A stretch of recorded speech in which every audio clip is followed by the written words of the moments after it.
When we talk about community organizing, I go back to what's the goal here? One of the reasons that I left college to work full time with SNCC was that we weren't going somewhere to tell other people what to do.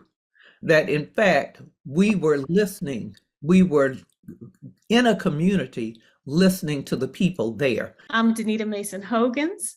I'm an oral historian and a public memory worker, and I am so excited today. Let's begin this intergenerational conversation with introductions. Would you please introduce yourselves and talk a little bit about the projects that you've been involved with? Hi, I'm Jennifer Lawson. I'm based in Washington, D.C. I'm a member of the board of the SNCC Legacy Project, and I was a member of SNCC, or the Student Nonviolent Coordinating Committee, in the 1960s and worked in several places. I worked in Alabama, Mississippi, and Georgia during that time, and later worked with helping to create a bookstore, a radio show, and some other activities with some of my former SNCC colleagues in Washington, D.C. My name is Jess Rocketto, and I was the kind of digital person in the freedom side, and continue to be in relationship for sure with my freedom side colleagues and friends, and have been lucky enough to participate over the years in gatherings with our SNCC colleagues as well. For my job, I am the chief of Moonshot Strategies at X. We seek to understand the Latino electorate and build Latino power in the United States. And then I also last year did something really wild and launched the Latino Media Network. We own 18 radio stations all across the country, in the top 10 Latino markets around the nation.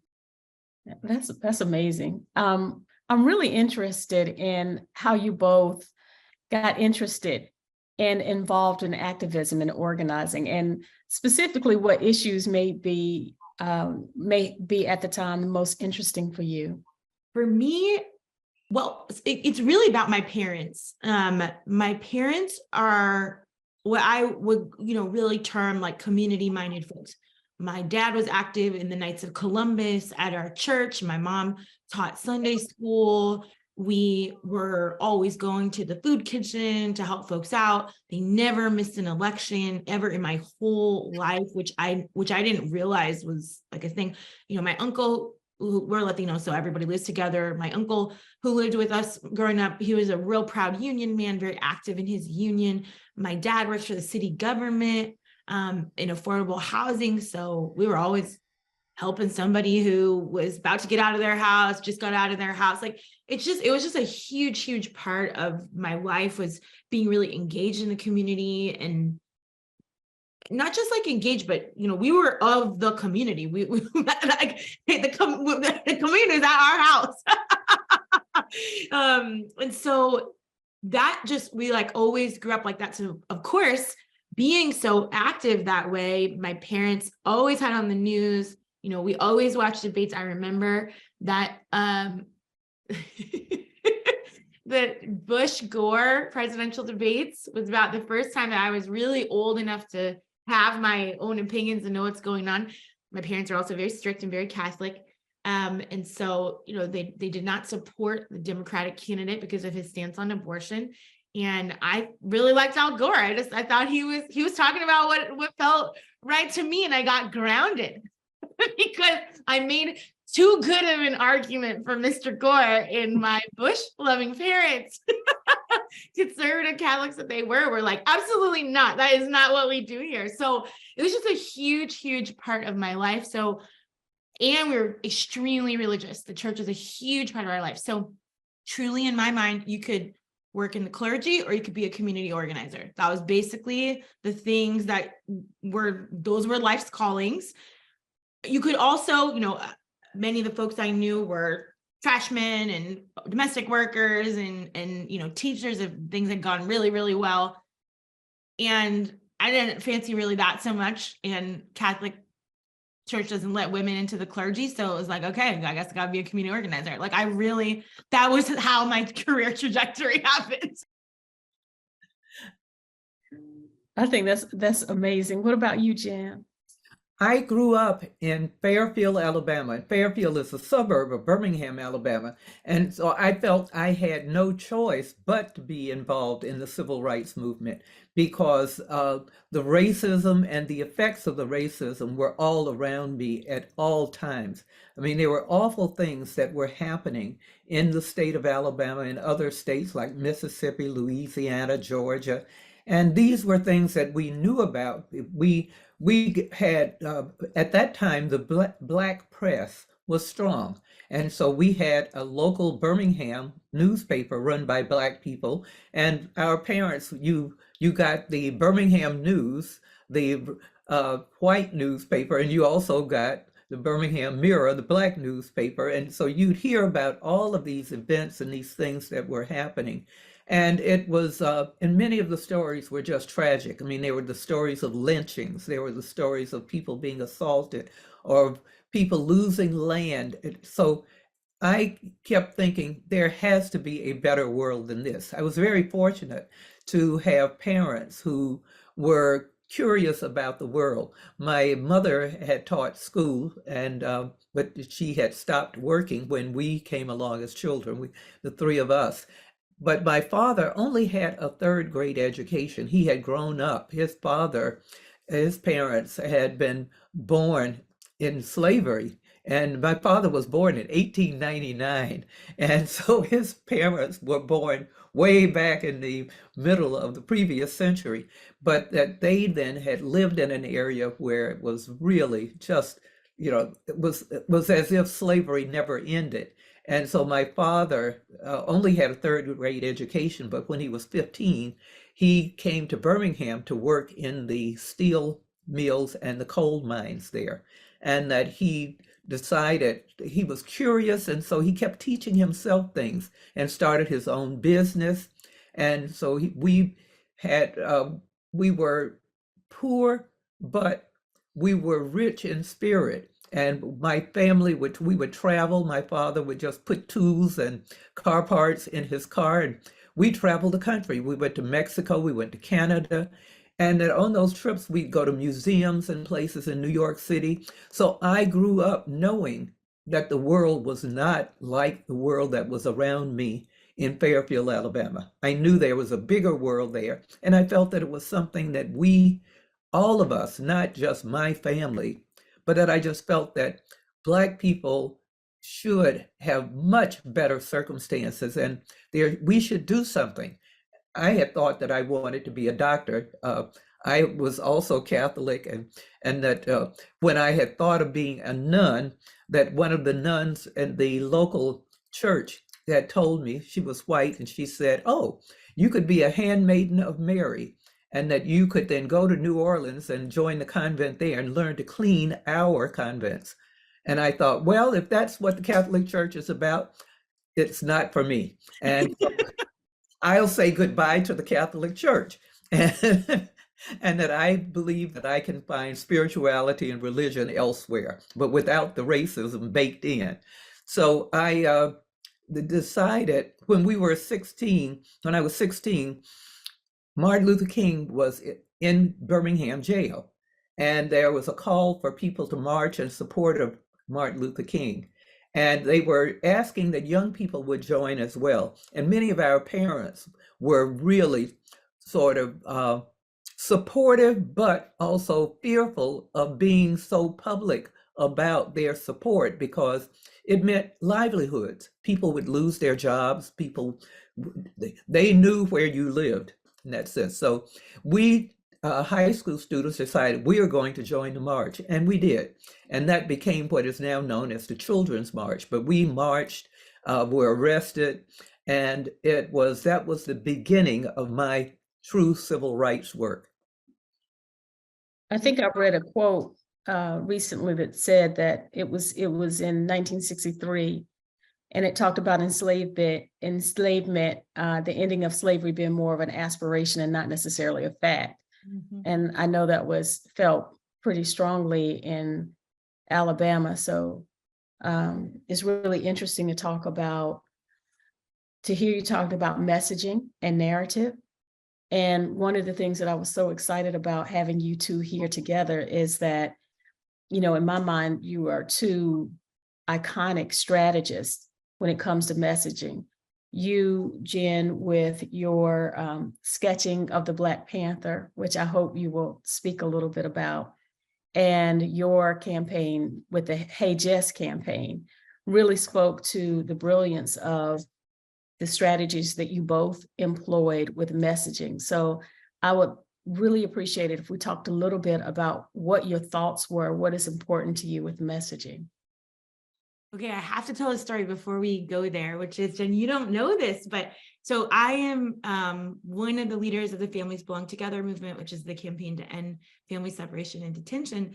And, you know, of course, huge moment in the summer of 2018. And, you know, babies are in cages, as everybody sort of repeated over and over again, which was a strategy, just to say, I'll get to that in a second. But one of the things that we did there, inspired by SNCC, was really engage children. How could we, if this is about children who are in cages, how can we actually engage children to then advocate on behalf of their peers? And we kind of at one of the big moments of the campaign, we did a children's march, which we call the Children's March because of you all. In Washington, D.C., we marched we marched the kids into the Hart Senate building, and then we did a direct action with the kids in Hart Senate building, which is where I learned that the Itsy Bitsy Spider is a song about migration. Think about it. And before to prepare the kids who ranged, I mean, truly from like toddlers up to like maybe 10 or 11, we did a teach-in about the Children's March and about what you all did. And, you know, obviously a little bit different ages there, but it was a really, really beautiful moment of, you know, we had like coloring pages to help show what you all did in the Children's March, but I'll never forget it. So this is a real full circle moment to have this conversation be happening. Oh, it really is. It really is for me, certainly. And I'm thrilled to hear about this. And it was that Birmingham at that time, children were certainly involved. A few months later, in the fall of that same year of 1963, then 4 girls were killed in a church bombing. And we used to, their bombings were so frequent in the Black community of Birmingham at that time, we used to call it Bombingham, as you know, our little nickname for my hometown. Because that's the kind of place it was. I mean, that it was to me very important when we marched as children, as 16-year-olds and 17-year-olds and some younger, we felt empowered. We felt empowered. We felt that we weren't victims. We felt that we were doing something to change the circumstances that we didn't like. And that has been something that was one of those life lessons that I learned at that moment that has stayed with me forever. That it's don't complain. Why waste your time complaining or saying they are the problem, you're the victim? No. Do something. What can you do? And messaging to me evolves out of that, because you can't have a message without first having the clarity of knowing what is it that you're trying to do. I'm going to turn it over to Jess right now because I can see she's ready. Oh, she's ready.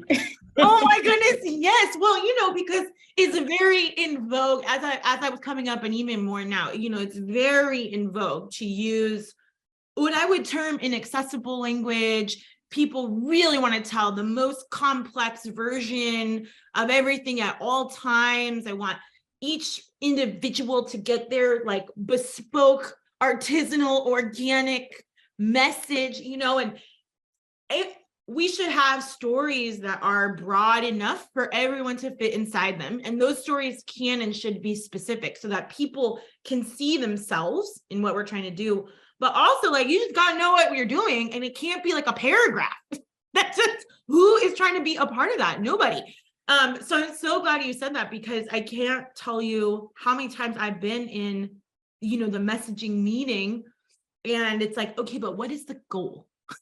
What are we actually trying to do? And it's hard for people to say that. I feel like if you can't say it in your meeting with all your friends, then when you get out to do the rap with folks in public, whether that's talking to the press or talking like to the folks, you're going to have a hard time. It is going to be tough. And particularly, the kind of work I do is mass and distributed work, a lot of times on the internet.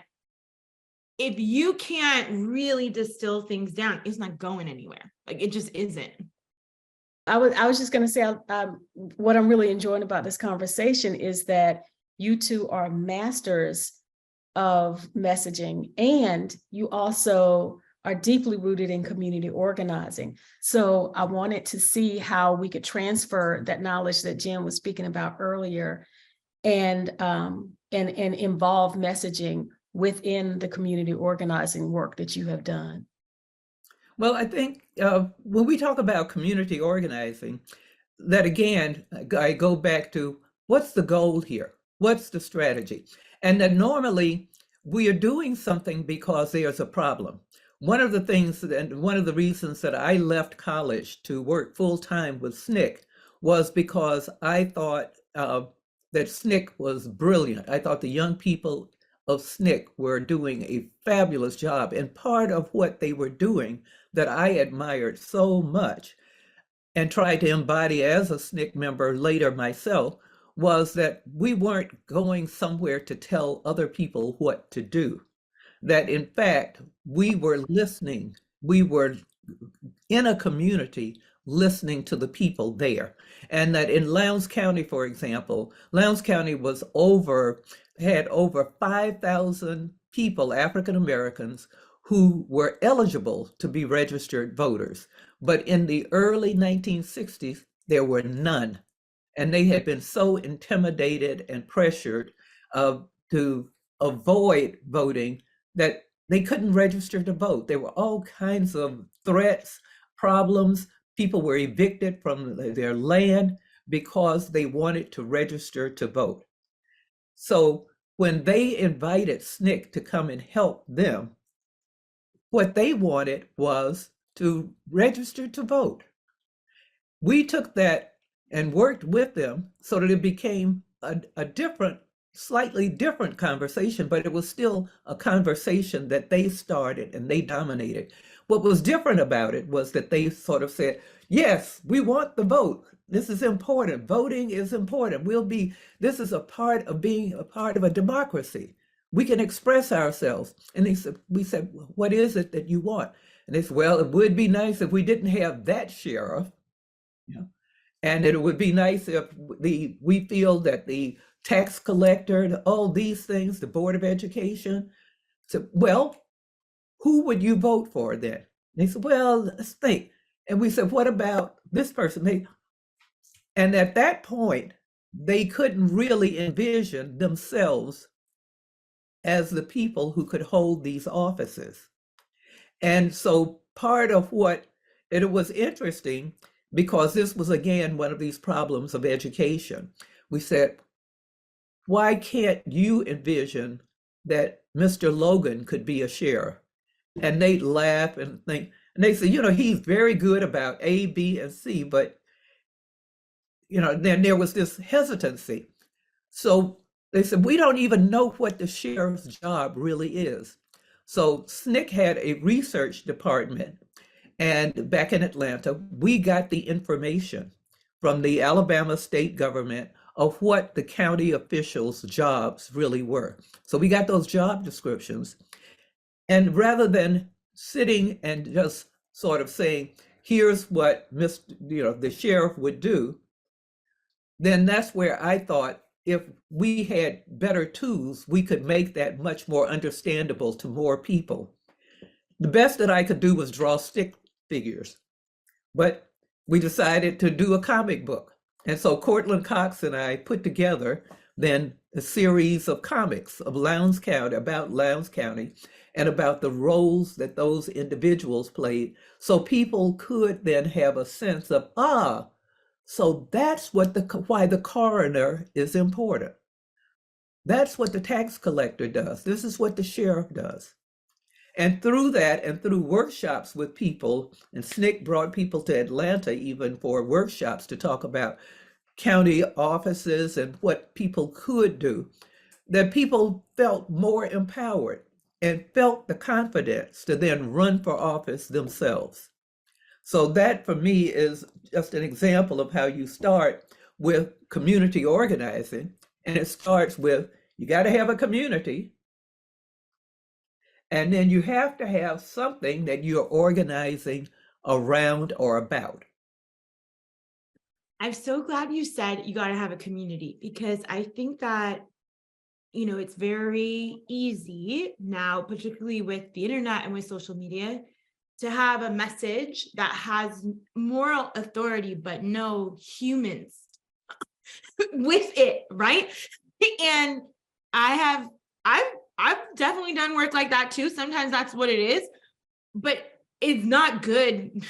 It's not a good practice. And at my core, I think of myself as a community organizer. My vehicle is often in the messaging, narrative, and communication space, but I am a community organizer.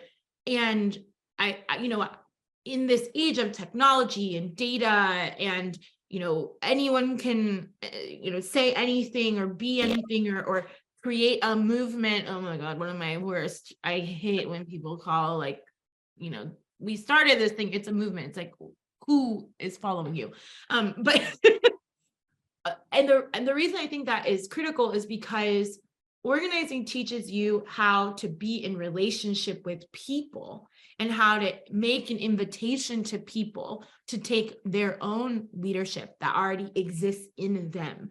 And to me, those communications channels, messaging points, whatever it is, are the way that you issue the invitation. They're a tool to allow you to make the invitation, but ultimately you have to keep, I'm always talking about this, you have to constantly be issuing the invitation to people. You have to constantly say, come to the party, come to the party, come to the party. You're right on time, you're right on time, you're right on time. And I think that we have so many more, we have such a almost overwhelming amount of ways to do that now. I remember talking to Mary King, and she would tell me, every night they would do the phone tree of the reports. And now I could do a phone tree, and it's like in minutes, every minute we could have a report if we wanted to. So I think I always say we're very spoiled compared to SNCC. Very, very spoiled compared to SNCC. But also I think what community organizing taught me too is really about meeting people where they are. So you need to think about what is the way that community communicates? Who are the places? Who are the messengers? Who are the communicators, even if they don't see themselves that way? And how are you kind of responding to that? So of course, in language, that really matters. Is it, for the community I work with, do they speak Spanish? Okay, well then you need to speak Spanish. And I cannot tell you how many times I have to tell people, if you advertise in English that the event is bilingual, we've already lost the plot. You know what I'm saying? But and I love the comic book. I want to ask you more about the Black Panther stuff. Actually, I'm going to get to that in a second. But because I think in my career, I've made a coloring book. We had an art exhibit. We've done teacher trainings. Now, we own these radio stations. We've done an audio, I think it's just and all of that is actually about trying to get to every part of people. I think so much about the way people learn. Sometimes they're visual learners, sometimes they are audio, sometimes they're about movement, right? They have to literally embody and experience. And I think that's something that SNCC was so incredible at. You were providing an experience for all of the senses and really speaking to all of those different ways that it literally and figuratively kind of gets inside people. And I think in Freedom Side, we were very inspired by that. So, we were trying to create videos. We did tons of singing, very much inspired by singing. We were making up songs and like raps together.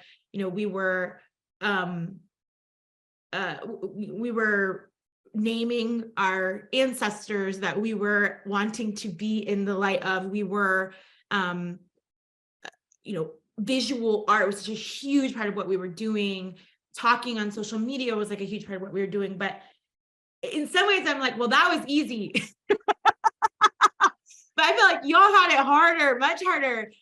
A question I have for you is like, where does the comic book come from? You're like, okay, we got to talk to people. We have these images. They're really cool. But there's like a space between, what do we do? And then a comic book. And I want to know, how does that, like, was it in a meeting? Were you like in the shower one morning? You're like, oh my God, it's a comic book. Like, how many copies did you make? Like, I got to know everything about it. This is so wonderful talking with you, because it's we have so much in common. We also did a children's book, and I'll come back to that too. We did children's books as well, but that it was motivated by the same desire, which was to make a change in our society. That we wanted to work with the community that we were a part of, and in this particular case, it was Lowndes County, to make a change. And it became the question of, how do you reach people?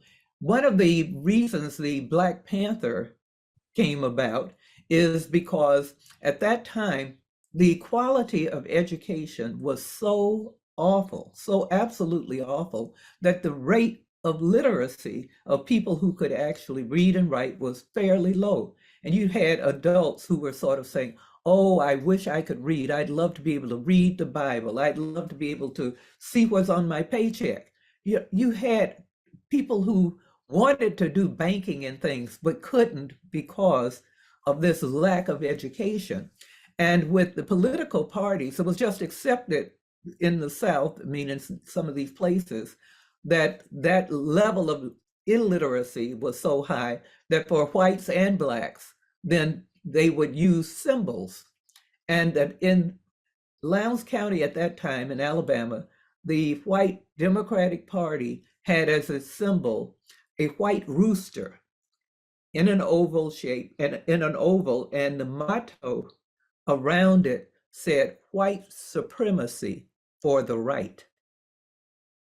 That was the lettering around this white rooster. And when we were talking with the people in Lowndes about, well, you need a symbol so that people who can't read and write will be able to go into the courthouse, and when they go to vote, they'll know which candidates are your candidates because they'll see the symbol. What should the symbol be? And they said, one person said, we need a mean black cat to run that white rooster out of this county. Well, here we are. And here we are. So that became the Black Panther. And that it was, for me, the decision was, who are we trying to reach? Who's our audience? Who are we trying to reach? And there are some times when we've said, oh my goodness, we hear all of that the Klan is planning to do this, that there's all of that they are planning to shoot up the area where people are living in tents because they've been evicted from their land, and that's right on the main highway. There are all of these threats. How do we make sure that people vote and then go home safely and get home? And I kept thinking, well, in my childhood in the South, the way you communicate that is on a big billboard. And so I said, we need billboards. Somebody laughed, and I said, well, if you get some lumber and we can make billboards, and I'll paint the Black Panther, I'll paint what we need to say, I'll paint our message on the billboards. And so, and it needed to be brief, of course. We couldn't put a paragraph there. So we had vote and go home. And we wanted to really stress that that the ministers and the churches and places would really remind people how important it was not to linger around the courthouse or these public places where people could be shot. We wanted people to get home and be safe. And so in that case, it was billboards. In another case, it was the comic books. Later, we decided it should be books, and we started a bookstore in Washington, D.C. There weren't enough books. We decided a publishing company. We also did radio programs, and so I want to hear more about your thinking and your strategy with what you're doing with your radio network as well. Yes. Wow. We do have so much in common. That's so funny. Also, it reminds me like there's no new ideas almost like I always in Freedom Side, we were very much movement historians, or at least we fancied ourselves movement historians. Nothing like you, Dania. And I think part of that was one, we were so eager to shine kind of in the light of SNCC and the legacy of SNCC, but also it worked. It worked. And so we want to do things that work, you know?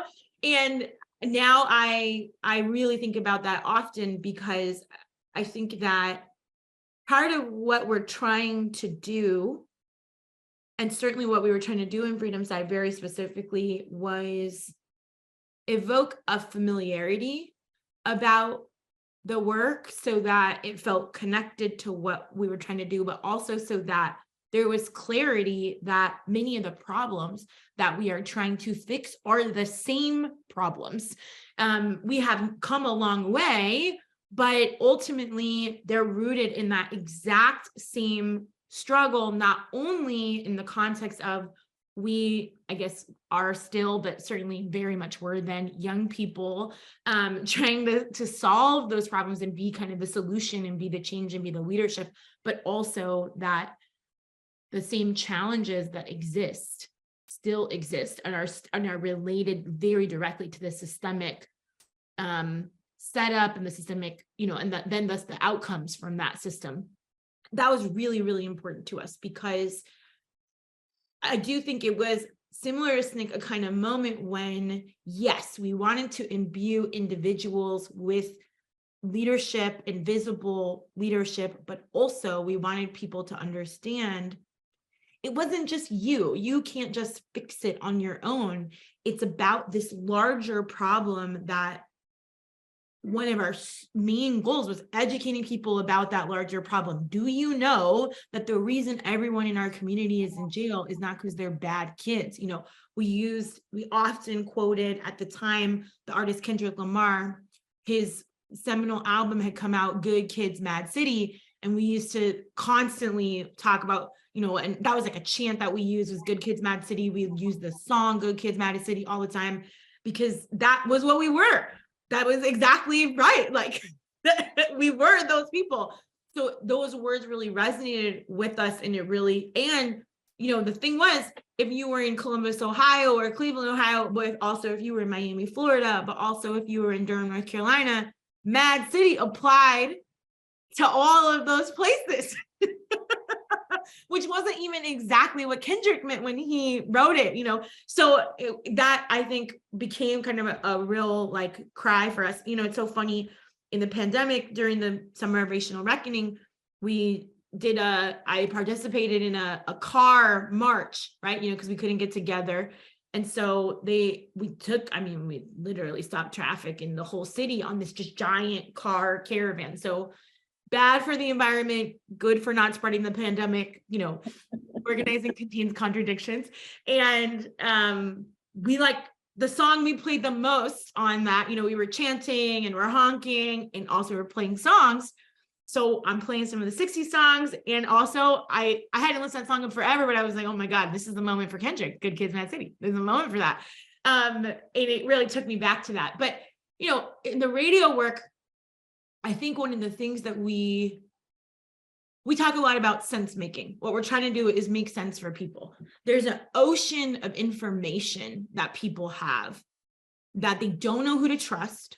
They don't know where to go. And frankly, they are being now targeted with misinformation, with fake information, with insidious information. And I think this is where I do feel like it is really different. Like when I think about SNCC, I think people were being targeted at an individual level with misinformation. You don't deserve to vote. You could never hold office. You can't have that job.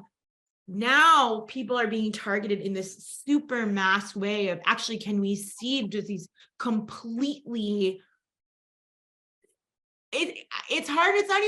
It's hard to even say like the truth, but it's like absolutely fringe, radical ideas that are not only not rooted in truth, but are directly intended to be poison to people in their experience. And so that is a huge part of what we felt like was essential in the radio, because, all these years later, ethnic media, really particularly, community media, really particularly, I would say is even more resonant now than it was before, because it's not that there's a shortage of options, right? And I think that kind of was in the past. The only place you could go was if you were reading, New Amsterdam, because that's the only folks who were trying to talk to Black people, right?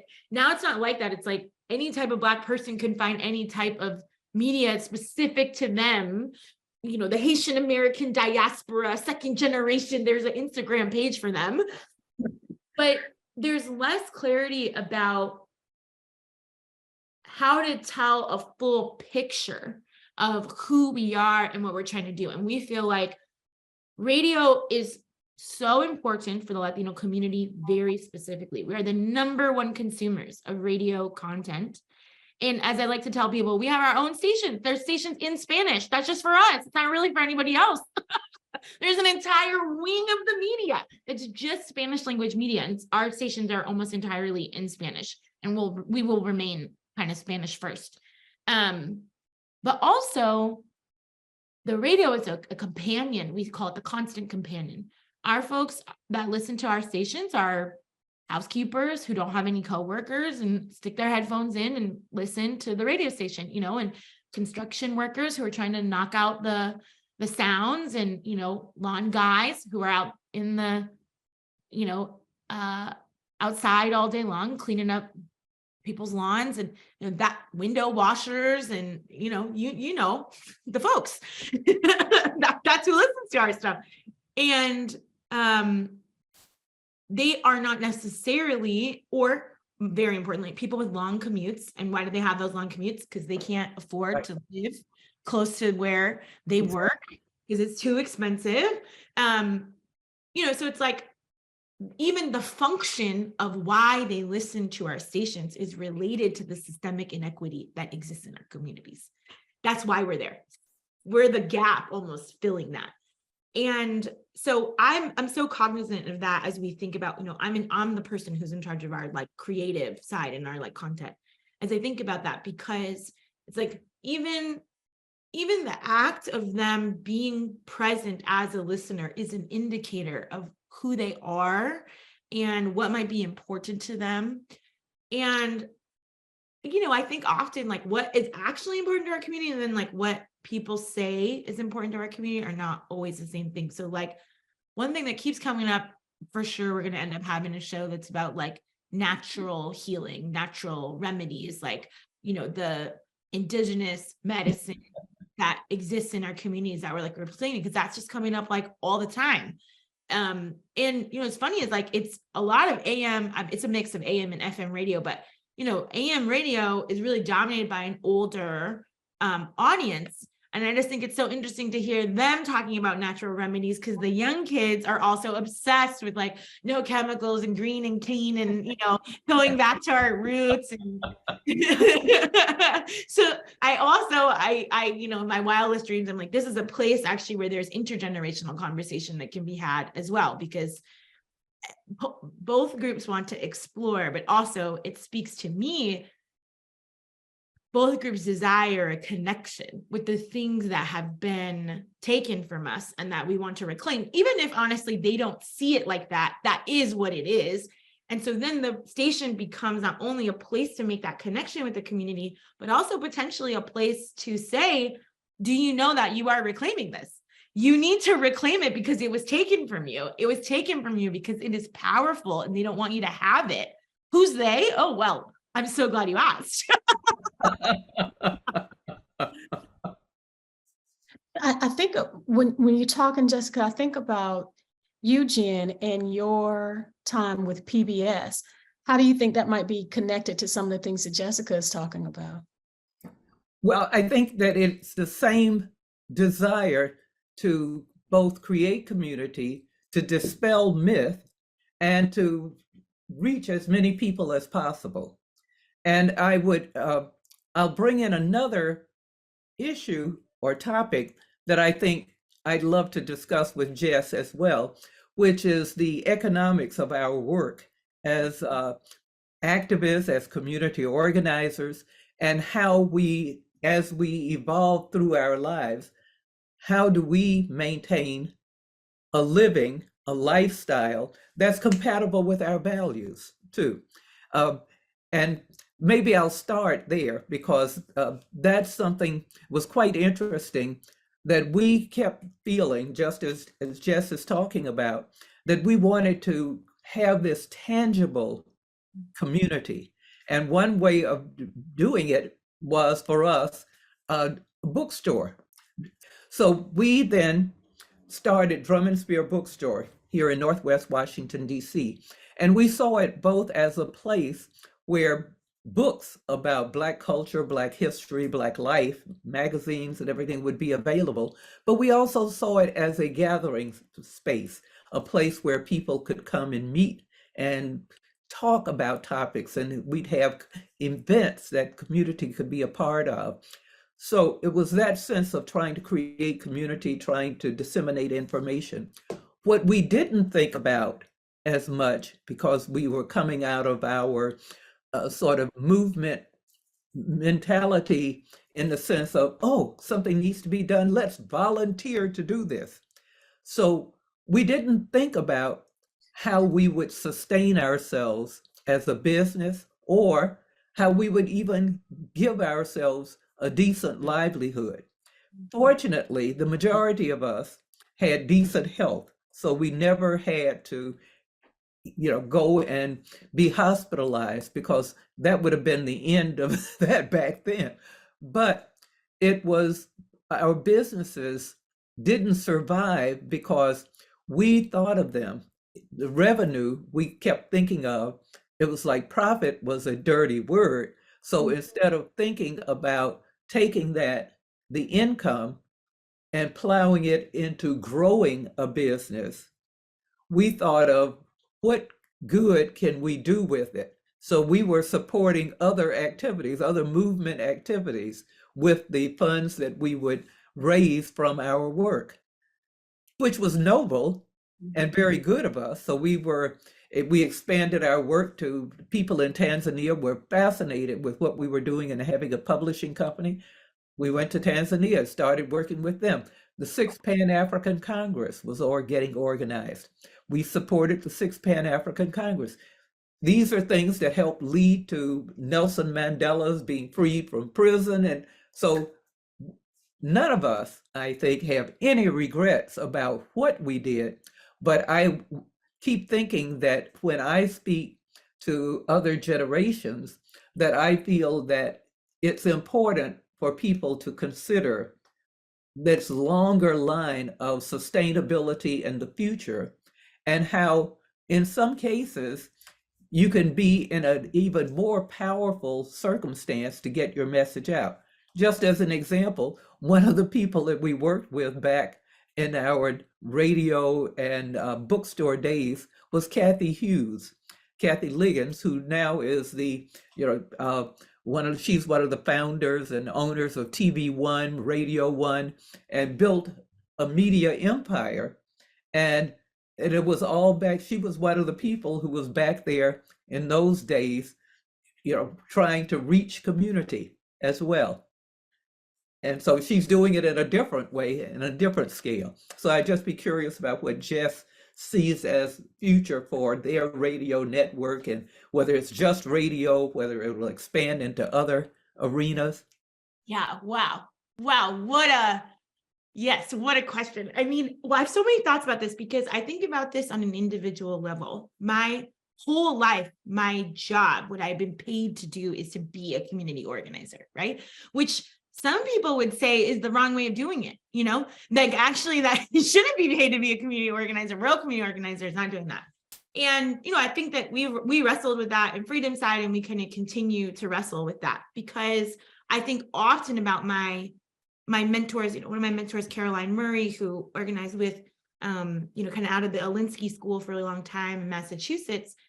She told me, the movement is there for you until you're not working for the movement anymore. And then the movement's not going to make sure that you get taken care of as you get older. The movement's not going to make sure that if you go to the hospital that you pay that bill. And when she told me that, I was like, really? First of all, I was so young, I couldn't even imagine like being old and needing care. And then also it was like, oh no, of course they will be, but actually no, because you need an apparatus, right? That's like sending you the check to pay the hospital, right? I began, as I grew older, as I take care of my own, aging family members, as we all age more, I more fully understand the wisdom that she was bestowing on me in that moment.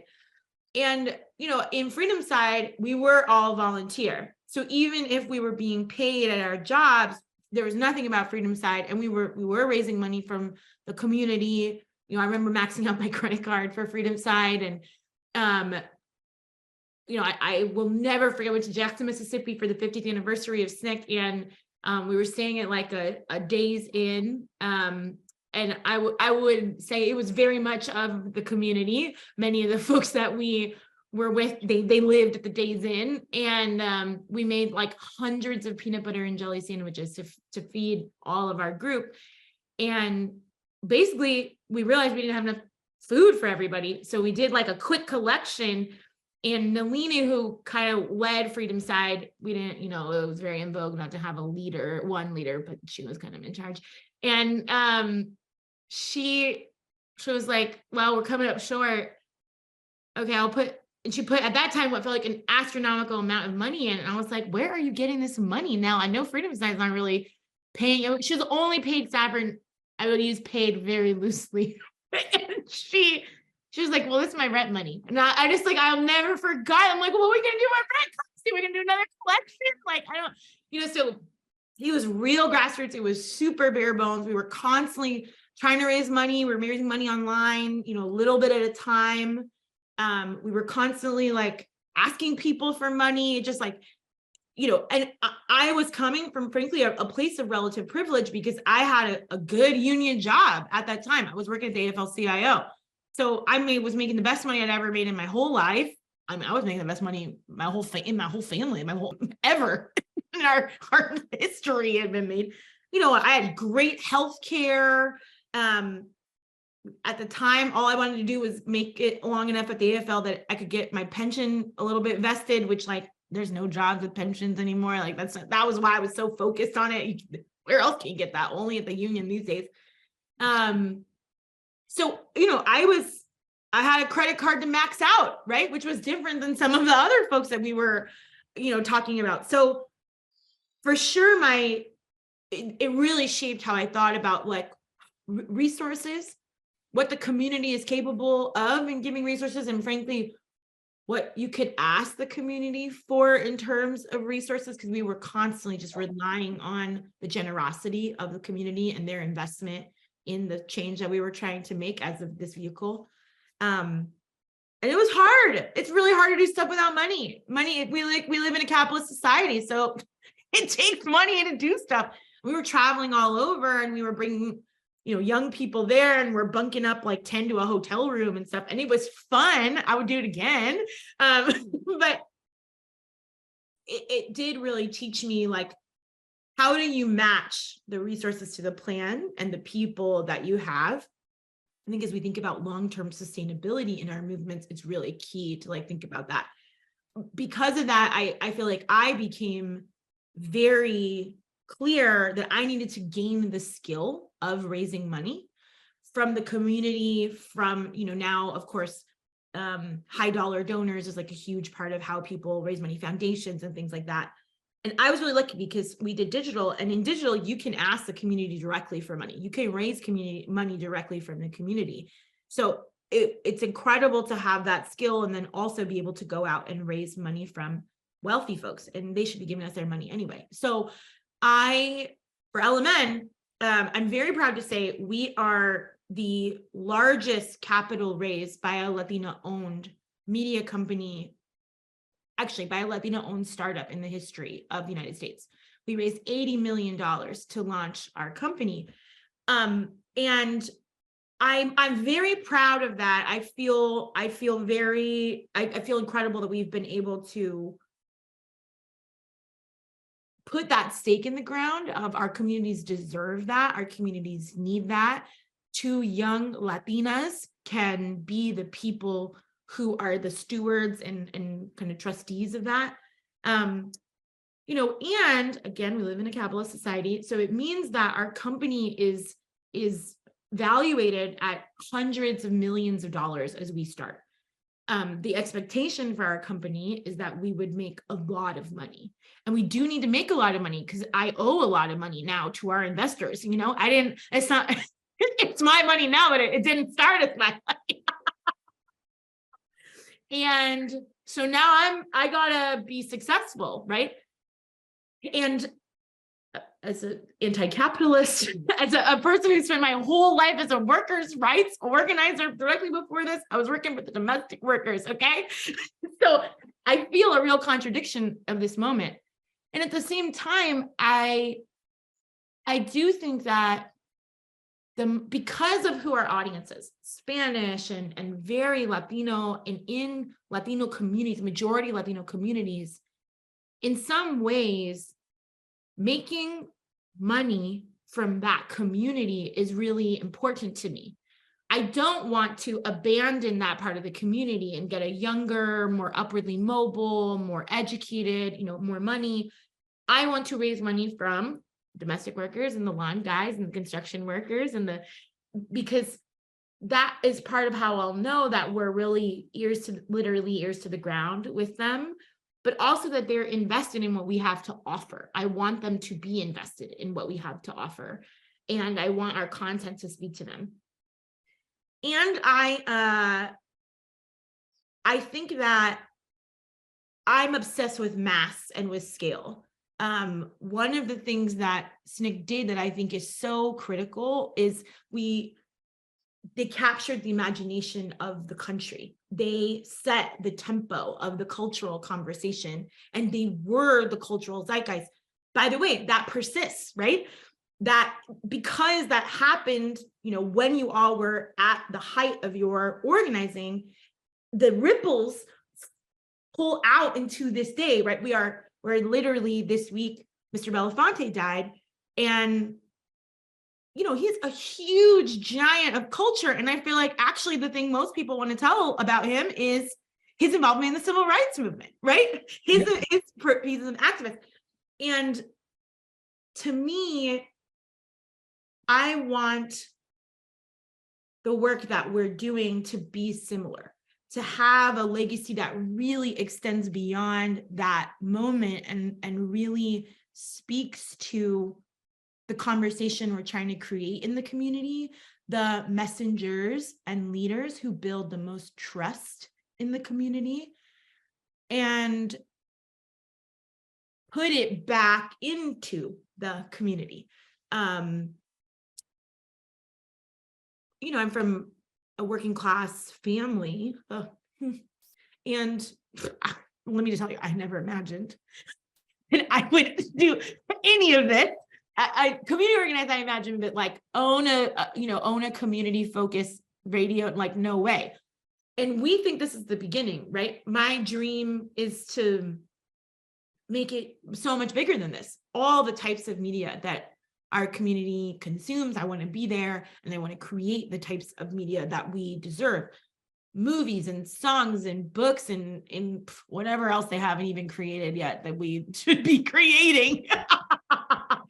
And I think that if we can do that, we're not the first to do it, as you said, Jen, but if we can be successful at it at scale in a mass way, that to me is the real thing that we need to unlock, because part of what I want to do is change our story in this country. I want people to see Latinos differently. And most importantly, I want us to see ourselves differently. I want us to feel like we belong. And that's what I think we are embarking on, which is a shift from we are othered, we don't belong here, we are guests, to we belong here, we are powerful, we are influential. And the thing is, you said this at the beginning, Jen, that's already inside people. They already know that, but it needs to be visibilized and it needs to be unlocked for them. How wonderful. How absolutely wonderful. Oh, see. Oh, wonderful. Absolutely wonderful. And I think that I admire so much what you're doing. Listening to you is very inspiring. I really admire what you're doing, and I think that it gives me pleasure to know that you have learned so much from my generation too. Not just SNCC, but the entirety of what you've seen before you as well. And I do think that you are so absolutely right about the intent of what you're doing. I understand when you said you feel the sort of the contradictions in one sense, but sometimes I think that that's fine. That's absolutely fine, and that we learn to live with those contradictions, but we also learn what keeps the proper balance, and that because part of it is that the goal. What is the goal? I use the old phrase from the song, Eyes on the Prize. What's the prize? Are we keeping our eyes on the prize? Because when you talk about wanting people to see themselves for who they really are and the value in their lives, particularly the working people of this country, and the people who are, so overlooked, whether they are the people working on a construction job or whatever, that as long as that is the sort of prize that you're seeking, that then the other contradictions kind of fall away in many ways. But it requires difficult decisions every day, really difficult decisions every day, but I can only imagine the kind that you will confront in your work, because sometimes revenue comes through ads as well. And some of the people who are most interested in advertising to the Latino community are people who want to scam the daylights out of the community and with false messaging and things. And it's, that's money for the system, but it's at what cost? And so it's weighing all of those things and finding that proper balance that will be an ongoing challenge. But all of us face these ongoing challenges. We with the SNCC Legacy Project, we are now looking at ways in which we have this wealth of material from all of these years of work, and people like Danita and Leah Kerr down at the Duke John Hope Franklin Center, other people there are doing an incredible job of archiving material both from the past and the present. But the question is, none of us want this as material that just sits in an archive, whether it's a physical paper archive or whether it's digital. We want to get the stories out. And that was part of what led me to public television, was that I wanted to make sure that I learned more and more about good storytelling. And so I've had the good fortune of working with some of the best documentary and fiction storytellers in the world. And that has been a wonderful experience. But I think now I'm enjoying the focus of trying to work with my SNCC colleagues and work with people at Duke University and others to try to find, how do we tell these stories? And I hope that that's a dialogue that we'll continue with you as well, because I also am a big believer that our stories are so connected.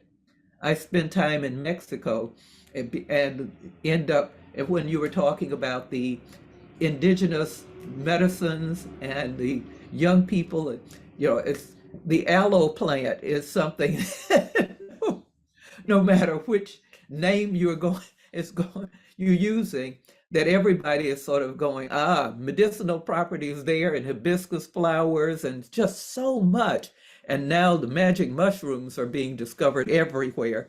But so it's really important to me that we look beyond the cultural definitions of our communities to see the unity and the commonness, the commonality of it all, and find ways to work together to try to overcome the problems that we all face.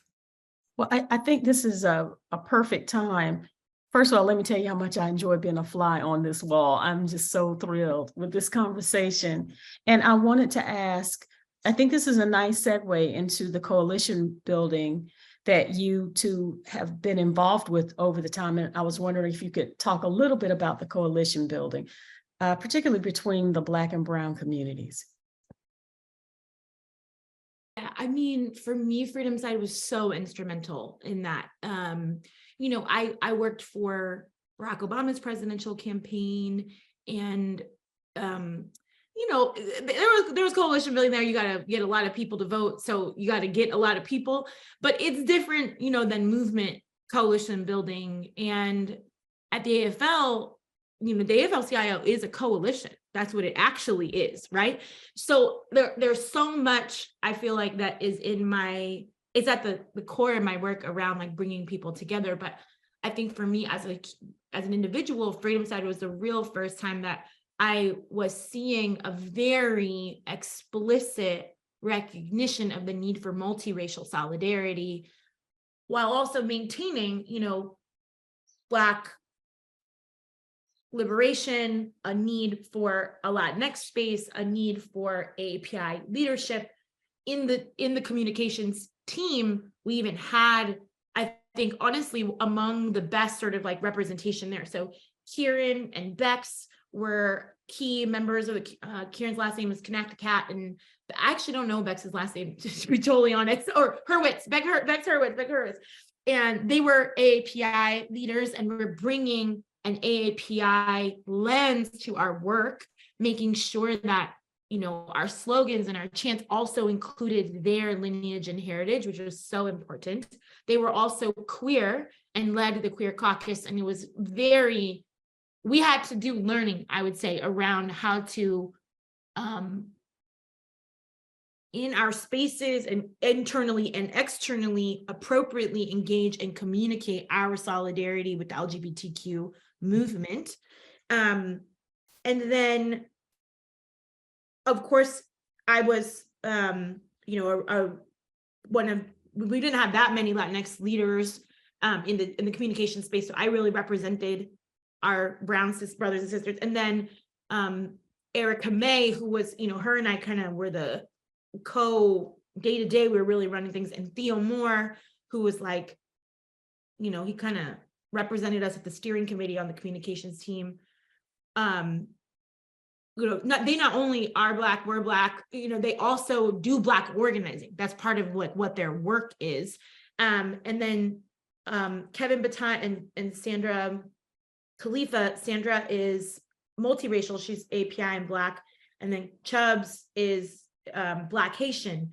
So that was cool. I say all that and name all those names because that showed up in what we were putting out into the world and what we were saying and in what languages we were translating things into. And for me, that was a real like aha moment, because when we're all sitting together trying to figure out what should we put on the graphic, and everybody's making sure that on the graphic we're getting everybody in there in the right way, it's like, oh, right, okay, there's the idea of multiracial solidarity, right? The praxis of multiracial, and then there's the practice of multiracial solidarity. It goes down to what are we saying on the graphic? And that was, I feel like I just carry that lesson through my whole career, because what you believe, of course, has to be at the core. And then what you do has to be present and visible and obvious in your work. And, you know, in my work with the domestic workers, it is similarly a multiracial movement, but also, frankly, my experience of being connected to SNCC, of having such clarity about, also Freedom Side itself is a catalyst for the movement for Black lives. Many of the people that are leaders in the movement for Black lives are leaders in Freedom Side, and we were very much in relationship with the emerging Black Lives Matter movement at the time. And I do think one of the successes of the communications work was that we helped popularize and amplify Black Lives Matter as a movement and as an idea. It was at the core of what we were trying to do. And that really radicalized me personally around the fight for Black liberation. And when I came to the domestic workers, I started our political and legislative activity there. And I was so committed to the South, and I was so committed to making our program a Black program. And in the beginning, I think folks were kind of like, what's this Latina from California who lives in Washington, D.C. and New York City? Why is she so into Black folks in the South? But it was just like, well, that's where it's at. I was like, that's where we're going to win. That's where it is, you know. And I am personally extremely proud that we really built that program on an idea of the power of Black domestic workers in the South, which, by the way, is the roots of the domestic worker movement, which literally the modern domestic worker movement was born with Dorothy Bolden in Atlanta. She was a neighbor of Dr. Martin Luther King.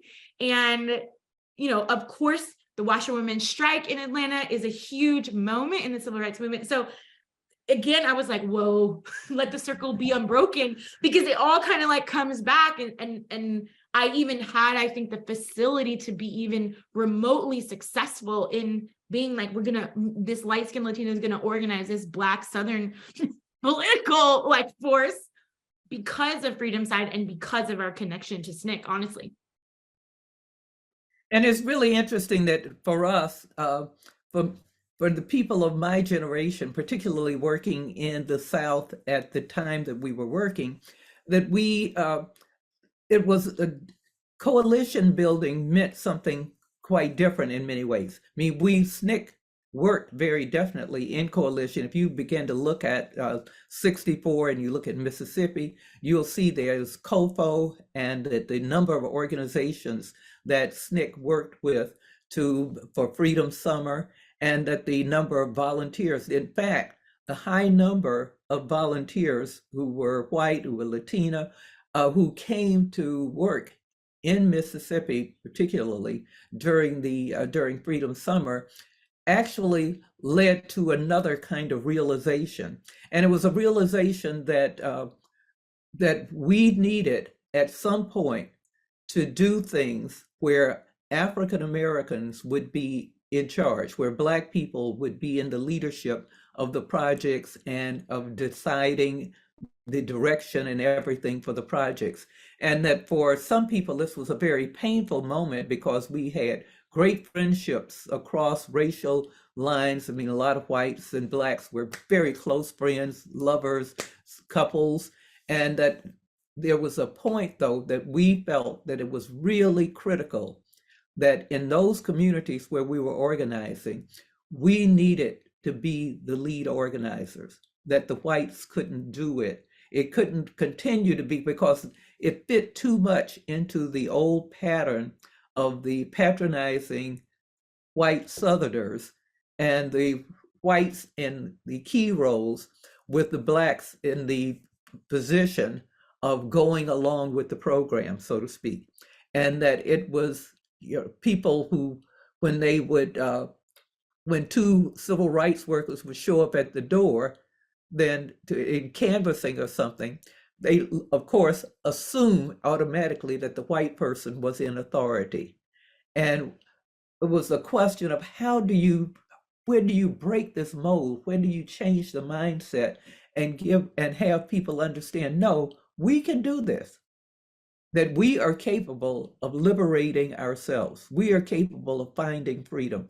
And that became a really important point at which then within SNCC, we started doing these projects, so that you'll find that like with Lowndes County and most of the projects in Alabama and everything, the predominant organizers were African Americans, were Blacks, and that it was a deliberate activity, in many ways, to really to reinforce this notion of who we were and what we were capable of doing. And that has had really some of the positive reverberations of it were evident in things like with the James Brown, I'm Black and I'm Proud, and some of the the Black is Beautiful, and all of the things that began to, after Stokely Carmichael and Willie Ricks, after they issued the call for Black Power, the media, in trying to understand what are they talking about, in the same way that it was with like Black Lives Matter, or began to realize that yes, it's time to talk about culture, and sometimes it was upsetting ways of talking about it, but I think it really heralded a change in our culture that still has reverberations to today. Those are some really interesting revelations. And I was wondering how you transfer some of the things that you've been talking about into lessons for younger activists. If you could maybe both speak about the lessons that you've learned through your work and your activism that you think is really important to impart to younger people. Jess, you want to get us started? It's so funny because whenever I'm around SNCC, they're like, you all are young people, and I feel old these days. So like,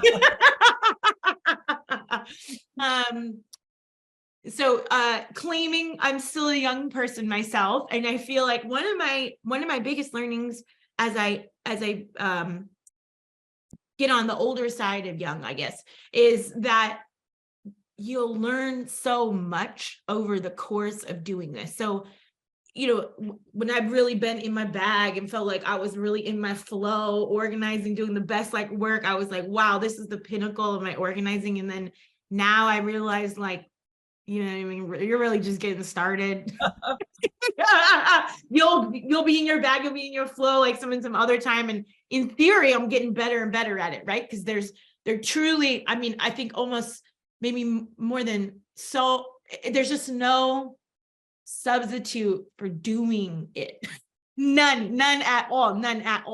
Especially I think that's especially important right now, because it's super, we're at a moment kind of in organizing where people are very heady, very cerebral, a lot of thinking. And, some of that's just, I'm a doer, but I have learned over and over again, there's just no substitute in the doing. I think the other thing too is, I like to tell people it's a lifestyle. Organizing is the lens in which I view the world. I'm like, I gotta organize my coworkers, I gotta organize community, I gotta organize, our country. But I say that because I do think that the principles that live in organizing of everyone can be involved. What we have within us, everything we already need. We are the solution to the problems that we face. Everyone has a voice and can use it and ought to use it. And don't let anyone tell you differently. That, it comes from the ground up. All that said, that just, to me, those are life lessons in addition to organizing lessons. And when I apply the lens of organizing and the craft of organizing to almost any problem in my life, I can fix it. And that is powerful as a human, of just like, oh, I can be the solution to the problems that we face. But it also gives me just the audacity, you know, as Barack Obama says, the audacity of hope. But more than that, although hope is essential to me, I feel imbued constantly with a bravery and a courage that is not mine. It comes from what I see in organizing itself. It gives me the almost like evidence of being able to say over and over again, yeah, we could raise $80 million. Yeah, we could own radio stations. Yeah, we could make that movie the biggest movie. We could write that book. We could get that person out of office, whatever it is. Truly, whatever. And that audacity is kind of what keeps me going. And, you know, it's very, whenever I go speak, almost every single time someone asks me, like, what do you do for self-care? Which is my most hated question in the world. First of all, they don't ask any men that question, okay? But the other thing, but like my mentor, Ai-jen Poo, always says, winning is my self-care. And to me, that audacity is what allows me to believe that we can win, that we will win.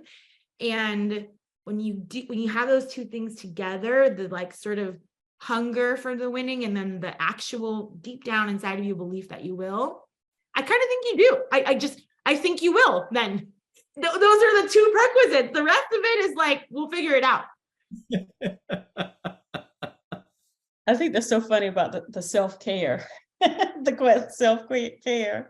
And I've heard I fully agree. I fully agree with Jess. I've heard you communicate something similar, Jen. I was wondering what you might think about this whole notion of passing down lessons learned, Jen. Well, I think I think it's really important to have a focus, to look around you, to be conscious of the world around you. I'm amazed there are some people, you can drive down the street with them and we'll pass a burning building and they didn't see it. You know, they just can be oblivious to so many things. I think it's very important to be aware of who you are and aware of the world around you, and then to decide if there's something that you feel is really wrong with the world. What can you do to change it? Not what is someone else going to do, but what can you do? And how do you become the main actor in your drama? How do you then make these decisions about your life? How do you move forward? How do you solve problems? And I believe that organizing is really about solving problems with other people. And it's about trying to say, here's a situation in a community. Let's do something together to resolve this. And it requires then understanding. It requires active listening, because it can't be that you want to solve the problem your way and only for yourself. You have to listen, and in some cases, what the others want to do may run afoul of what you'd like to see happen. Where is there room for compromise? What is the importance of compromise, and how does compromise fit within building community? I think all of those things are things to be considered, but I feel organizing is a skill that should be taught in like from 4th grade on, practically, because it is a life skill. It's a life skill. And it was years ago, I went to Columbia University. I got a master's in film production. And it was when I was learning what a film producer does, I realized, oh, I learned that at SNCC, because it's really organizing. It's organizing a crew of people to make a film. It's organizing them basis, taking the best advantage of their skills and abilities. It's nurturing them and making sure that they grow through the process as well. It's all of us working together to reach a common goal. And in the case of making a film, it's seeing the motion picture or the series on a big screen or small screens in television. And in community organizing, it's seeing a change in government, a change in a law. It's world is open to us. We can make the changes. We can be that change. And that's what I think is so important, to both have the courage to do it ourselves, and then to inspire others to join us, because it's a beautiful journey. I can tell you it's a beautiful journey, and there are so many lessons that you continue to learn every day. Well, I know one of the things that I was looking forward to and look forward to in these conversations is when folks have an opportunity to ask each other questions about their work. But I should have known, with two master communicators, that y'all would have that taken care of. So I have really enjoyed this conversation, but I do want to give you an opportunity to talk with each other and ask if you have any additional questions for each other. Just, final thoughts or questions for each other. Jim, I have one question for you, which I love always to ask people, especially folks who have a long and distinguished career in organizing, which is, what's the thing that you're most proud of? I'm most proud of the many opportunities I've created for other people to do wonderful things. And you? I think